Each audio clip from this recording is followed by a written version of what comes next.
everybody and tell everybody how much I appreciate everyone coming out. I know this was kind of a last-minute thing for a lot of you to come out today on such short notice. The reason we did this was because we were getting a lot of media requests in regards to the events, the 4th of July operations altogether, and then more specifically the event that took place last night at Panther Island.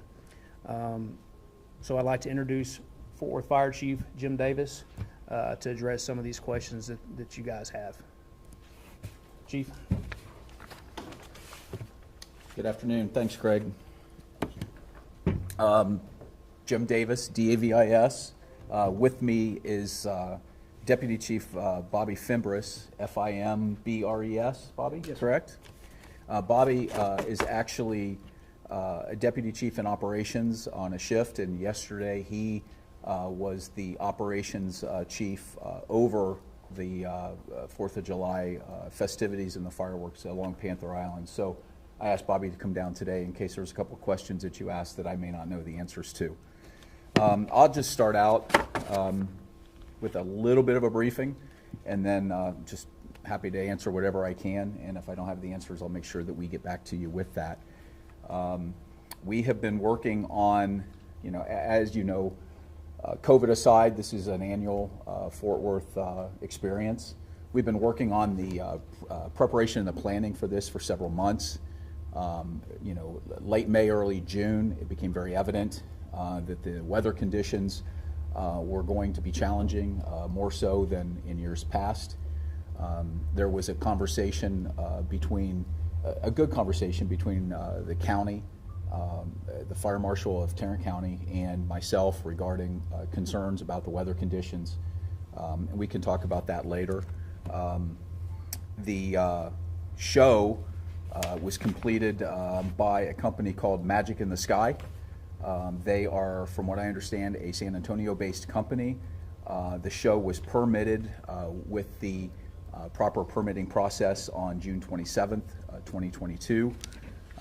And the show is required to follow the National Fire Protection Administration standards, what's called NFPA 1123.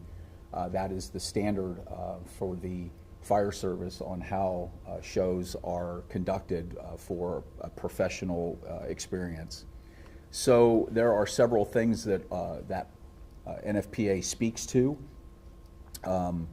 regarding the site selection, the site preparation, and making decisions along the process about how things are done. They talk about the jurisdiction having authority, which is in this case the City of Fort Worth and the Fort Worth Fire Department, as well as the operator, which was Magic in the Sky. So there's a relationship and cooperation that go on between the two agencies that are responsible for a safe shoot of the fireworks. The site plans for discharge through the standards, it talks about 7 different functions. The first function is to make sure that there's good communications, that there's weather monitoring going on, that there's a site survey and site preparation, that there's crowd control, that there's emergency notifications that are in process, and then there is a firefighting plan and an emergency medical service plan in the event of any type of problems that occur during the shoot. The standard also speaks to the fact that at any time during the shoot, if there are problems that occur, the agency having jurisdiction and or the operator can stop the shoot and fix or correct any type of problem that's occurring. And last night, that's exactly what happened. And it happened in good cooperation, it's my understanding. I was not at the site, Chief Fimbres was, but it is my understanding that there was, during the first 6 minutes of the shoot, the agency that's doing the shoot is responsible for small grass fires that occur, and they are expected and they are normal. In this particular, and they have a water can to put those out, and that is a normal process. Last night, during the course of the first 6 or 7 minutes, it became very obvious that the grass fires that were occurring started developing at a much faster pace than the organization that was responsible for the chute could put it out. So that's when and then the fire started impinging on the mortars and the cakes, which are actually how the fireworks themselves and how they get shot. So that's when there was a decision to stop it and try to fix the conditions. Once the fireworks were stopped, they had to let the remaining embers fall, because we don't put firefighters underneath the umbrella of showering fireworks until they have all settled. And at that point, we had standby crews on site, out of the way of the chute, but close enough in proximity, and they were in four-wheel drive, what we call brush trucks, that could actually access the scene to get to a resolution of the problem. Our first priority was not the grass fires that people were seeing and calling about and complaining about. Our first and foremost priority at that time is to protect the actual remaining shells. There were approximately 1,000 shells at that point that had been unshot. And our first priority was not the grass fires along the river. The first priority was to put people at the site where the remaining shells were to try to protect that. Once that was taken care of, then they went about extinguishing the rest of the grass fires along the river. That's the way we pre-plan things like that, and we stand by that decision. At the point that the remaining conditions were corrected, there was a conversation between the fire marshal from the Fort Worth Fire Department on the scene and the operator, and there was a joint discussion in which they began inspecting the mortars and the cakes in the mortars, and they found several that were damaged. These, it's my understanding that these are encased, and they're in plastic tubes. The melding of the tubes, the conditions that they found created some concern about the assurance that starting the show again, that these would be fired and that they would not cause further problems. The last thing we want from a public safety standpoint is to reauthorize the chute and have something happen in which shells end up fireworks end up in the crowd across the river. So there was a joint decision that was made last night between the fire marshal on the scene and the operator of the fireworks to jointly stop the chute out of the abundance of caution and safety. At that point in time, the Fort Worth Fire Department Explosive Ordnance Disposal Unit, or bomb squad, went in and helped the folks take a look at it, make sure that there wasn't anything that they needed to immediately address, and then they began to develop a plan to render the rest of the facilities or the rest of the site safe. At that point in time, there was a decision made that some of the shells could be shot, so there was a second round last night, approximately midnight, where there was some additional mortars that were shot. And then because it got late and it was taking so long to actually do it safely, the decision to stop for the night with a replan for this morning. The site was secured, overnight security, and then this morning the decision was made to begin tearing it down and repackaging it and moving it off site. Bobby, anything to add to that? No, sir. That's everything. So I'm going to stop at this point and tell you that that is what happened with the Fort Worth 4th fireworks last night. I will also tell you with absolute certainty that it was a busy night overall for the Fort Worth Fire Department in the city of Fort Worth.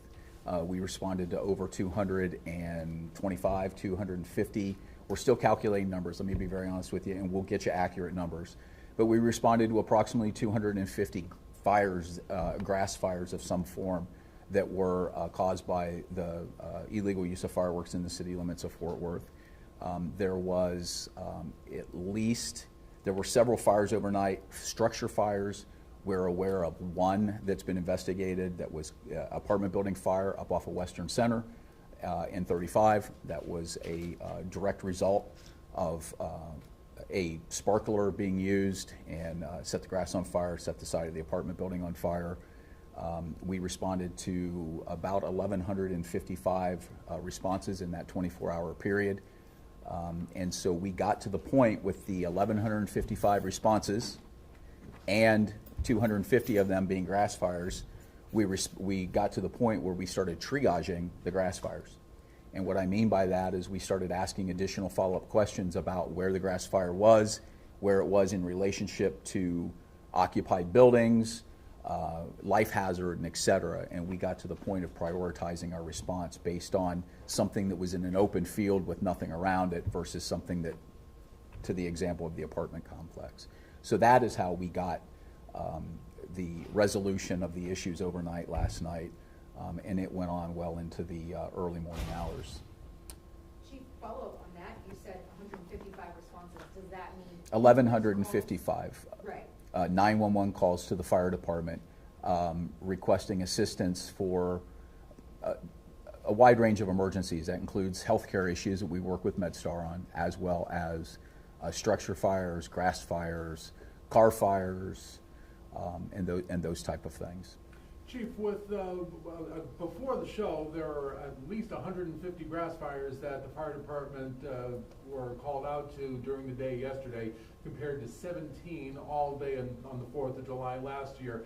Given that just tremendous volume, was there ever any consideration to call off the fireworks show hours before it began? So the NFPA standard speaks to weather conditions for their recommendations in their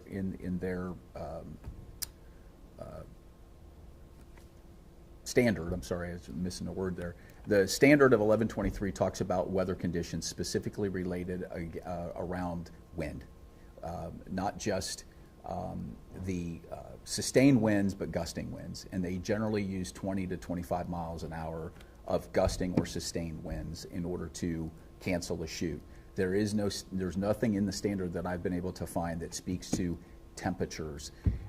What we do know is that the Tarrant Regional Water District, who we gave them the opportunity to be here today, they have been prepping the site with trying to wet it. They mowed that area to try to reduce the risk profile. They were wetting the area down. However, our wind patterns here for the last several days have been south-southwest at about 12 miles an hour. So when you put triple-digit temperatures with that wind, things dry out very quickly, and that's where we've been seeing a lot of the grass fires throughout, not just Fort Worth, but throughout Tarrant County and actually the region. So given what happened yesterday, do you foresee any changes to those procedures where they may consider dry conditions like what we've been experiencing lately in determining whether a fireworks show is called off? So I think the question of calling it off ultimately lies at a intersection of public safety with public the expectation that the public has, especially today with everybody wanting to get back to some sense of normalcy. So what we need to relook at it. We will look at it. We do have things in place, and like I said, and they worked last night. We have the right to stop it, and we work in conjunction with people to do that. So again, it wasn't us stopping the show. It was a collaborative conversation that did that. That same collaborative conversation needs to occur at the beginning of it as well. And I think that we can always go back and Monday morning quarterback this and look at it. And we need to do that. But I don't know that there's any one thing that I can point to that says we should or shouldn't have gone forward with the experience for the community last night. We were prepared for things to happen regarding around the fireworks as following the standard. We responded in the manner that we felt appropriate. We prioritized our elimination of the threat. And I know that there are some questions of the public about whether or not we did it fast enough. It's dark on the side of the riverbank. We want to make sure that we don't get our trucks or our people hurt or damaged. And we want to make sure that we eliminate the immediate highest risk, which was actually the range of the mortars and the shells that were, or the cakes that were being exposed before we actually moved down along closer to the water. So we did not feel that the public was at risk because they were on the other side of the water. We did not feel that that was as much of a immediate threat as the actual where the fireworks were at themselves. Chief, after last night's experience, what do you say to people at home still with fireworks, anxious to shoot them off? Well, a couple days ago, I asked people to be responsible and respectful with them, and I think this is exactly the reason why. You know, this is exactly the reason why that we asked. We generated so much media attention about it. We have talked and worked and tried to work with the county to make sure that we elevate and escalate our concerns to a county level. You know, I talked to the county fire commissioner, the fire marshal today, Randy Renoy, great friend and a good colleague.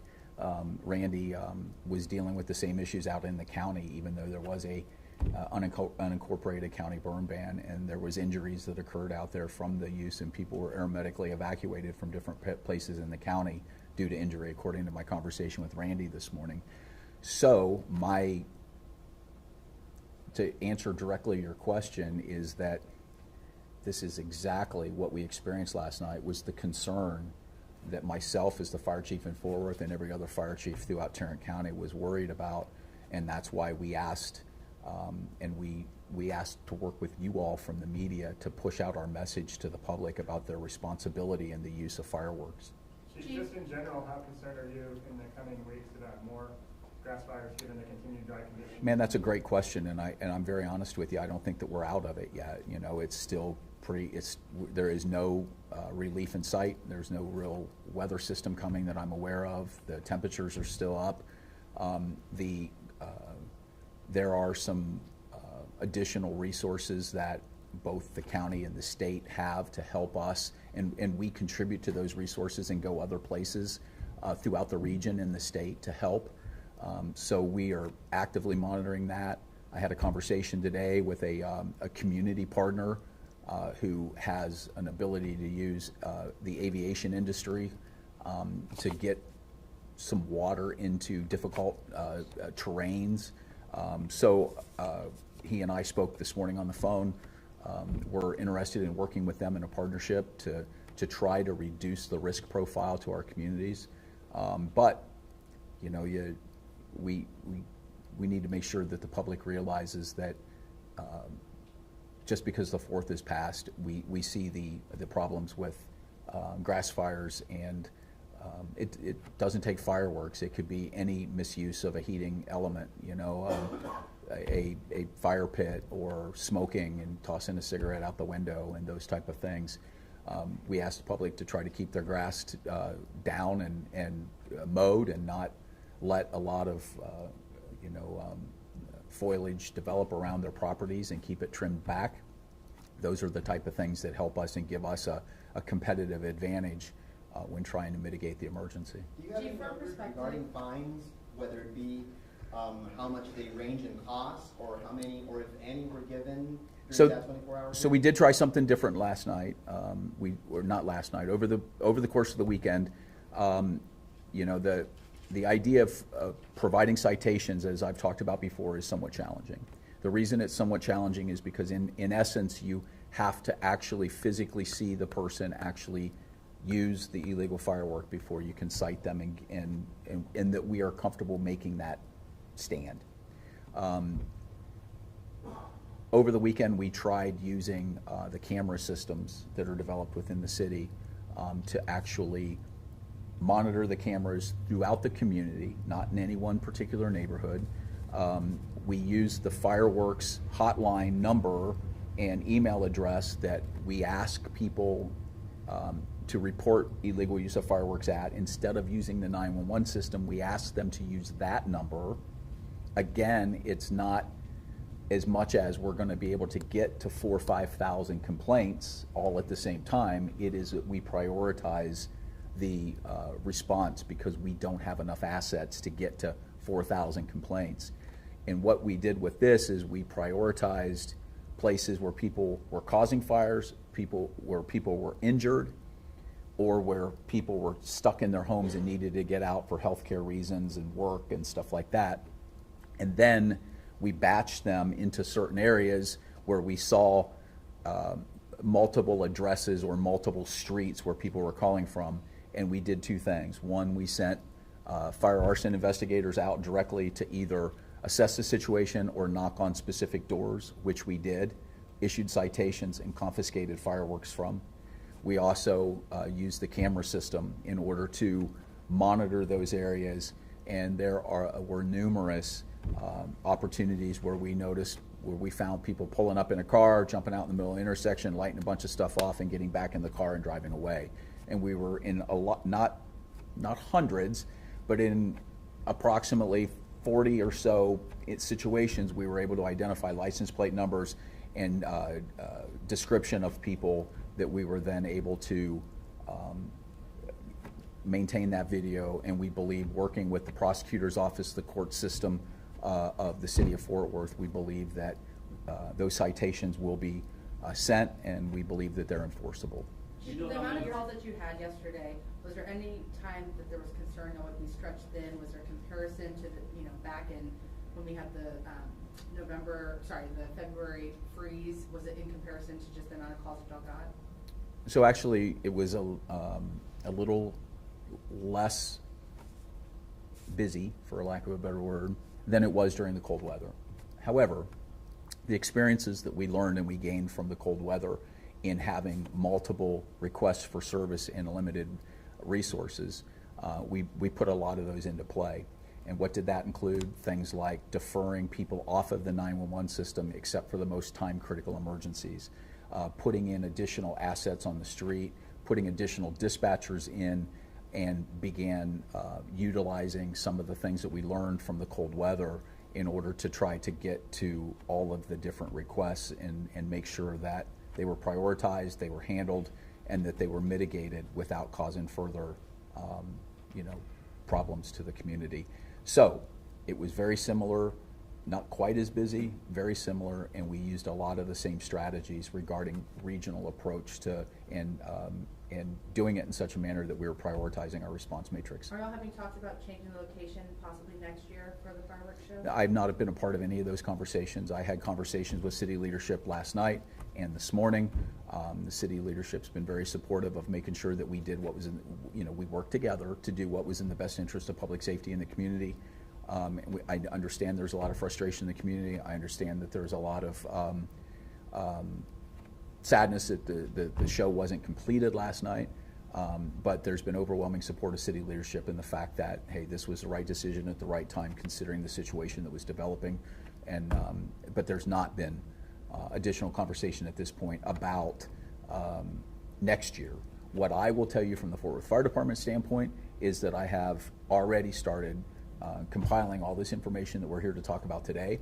We will go back and we will do a post-incident analysis. We will internally look at what we did, how we did it, and we will decide if we had areas of opportunity for improvement and or things that we can make recommendations to the city leadership and or the county about moving forward next year to make sure that the event is safe and enjoyable for the public. Any idea on how many tickets and how much fireworks you confiscated yet? So I don't have a list of pounds yet. I believe that there was approximately 35, it might have been 33, I want to believe, citations confirmed. I'll have to get you a good number on that. I know that there were several cases in which they confiscated fireworks, but the way we generally report that is in pounds, and I don't have that accurate number for you yet, but we'll make sure we get that to you. Thank you. Chief, your department has worked to cut down excessive overtime this year, making sure that you're not paying too much for that. Can you talk a little bit to the cost of a large-scale operation in the city on the brush fires like this, and if you've had any conversations with TRWD about sharing costs for this response? No, I haven't had any. I have had no specific cost, nor have I had an ask of the water district. I will tell you that we have a good relationship with the water district. I have every reason to believe that they were a partner in trying to mitigate any risk which included mowing, which included watering. However, you know, again, what we learn from this and what we can take forward regarding, is that the best place or is there a different place, and then how that impacts spectators, how that impacts their experience on the Fort Worth 4th is something that, you know, the fire department is absolutely mindful of that. We want people to have a good experience. We want people to come to Fort Worth to enjoy that experience. My job as the fire chief here is to make sure that we do everything that we possibly can do to make sure that it's a safe experience. And I believe that from the decision that was collectively made between the fire marshal on the scene, our explosive ordnance disposal team, and the fireworks vendor, I believe that process worked the way it was supposed to work last night. Does the department consult on? I'm sorry? Was there an evacuation of the apartment complex, the Encore apartments, right behind the grass? You know, I was in the Emergency Operations Center all night last night, and there was no, to my knowledge, there was no evacuation of any apartment building related to a concern for fire.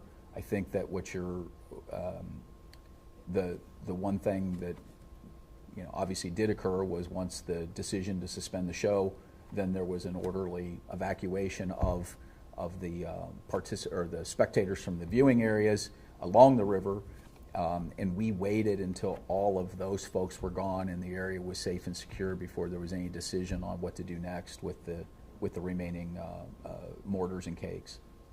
Does that answer your question, ma'am? I'm sorry. Does the department consult with permitted show operators to the best way to prep an area for fireworks? And if so, if not, is that something you consider in the future? Yeah, I do believe that, and I have a document that was put together by the fire marshal on the scene late last night and this morning. I asked them to put together a summary of events. I'm happy to make that available to you because I think that it answers a lot of the concerns and questions the community has, a lot of the questions that you have regarding those type of issues. We really do work to follow the NFPA standards, which I said is 1123. It's available online for your review. There are a lot of things that talk about the conditions and when they are deemed hazardous, that the display was interrupted until the conditions were corrected. And in this particular situation, the conditions were corrected, but then the concerns for the remaining cakes and mortars were the deciding factor. Lieutenant York lays this out very nicely in her summary of events, and I think it would give some credibility to our relationship with the fireworks vendors all over Fort Worth, and not just this one last night. It is a partnership, and historically and traditionally in this community, we've had a great relationship with them, be it a show at Colonial or a show downtown. So, you talked about the need for a clear visual of an individual lighting a firework in order for a citation or a fine to occur. Could this change into possession, checkpoints, that type of thing that they have in other places? Yeah, so, you know, I think that the challenge